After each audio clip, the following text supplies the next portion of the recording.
Biyernes na naman at may gagawing mga reblocking sa EDSA. Kumustahin natin ang daloy ng trapiko mula sa Makati. Nakatutok live si Cesar Apolinario. Cesar? Kara, dahil maaayusing parte ng highway sa kabaan ng EDSA simula mamayang alas 10 ng gabi, pinapaalalahanan ang mga motorista na bago umalis ng bahay at bumiyahe rito sa EDSA ay alamin ang dapat gawin para makaiwas sa pagbigat sa pagdadaan dito sa EDSA dahil ginagawa nga itong reblocking, no?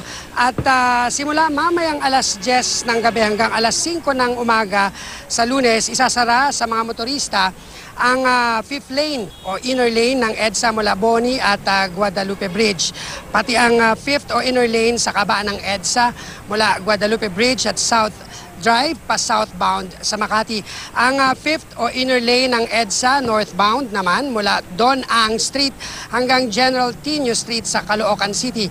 Magsasagawa kasi ng reblocking ang DPWH. Sisimulan yan ang pag-aayos sa gabi mamayang alas 10 at magtutuloy-tuloy hanggang alas 5 ng umaga sa Lunes. Bukod sa reblocking, asahan na rin daw ang pagbigat ng daloy ng trapiko sa bandang Ayala, Makati dahil sa isasagawang pista roon kung saan gagawing ang karakol na taon-taong ginagawa dyan sa Makati. Kaya iwasan daw muna ang pagbiyahe sa Ayala at sa mga katabing kalye nito.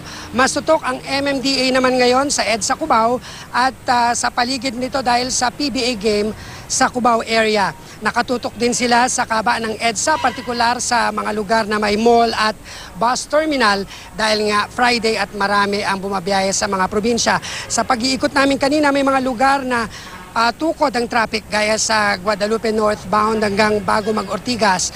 Pati ang Guadalupe northbound ay halos usat pagong din ang daloy ng trapiko sa magkabilang panig ng EDSA Ayala Underpass. Lay na kami dyan. Araw-araw na namin tinatahak yung traffic na yan eh.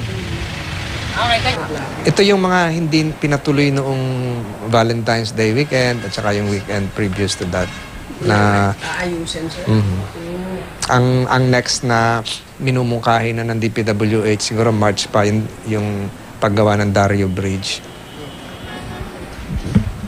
Kara, alam mo mula nung dito sa pag-iikot namin, pa southbound kami, no, at umikot kami sa may Makati. Nako, tukod ang daloy ng traffic mula dyan sa may Makati. Tuloy-tuloy yan. Kung makikita mo sa aking likuran, ano, talagang traffic at hanggang papunta dyan sa may Mega Mall, Kara. Maraming salamat, Cesar Apolinario.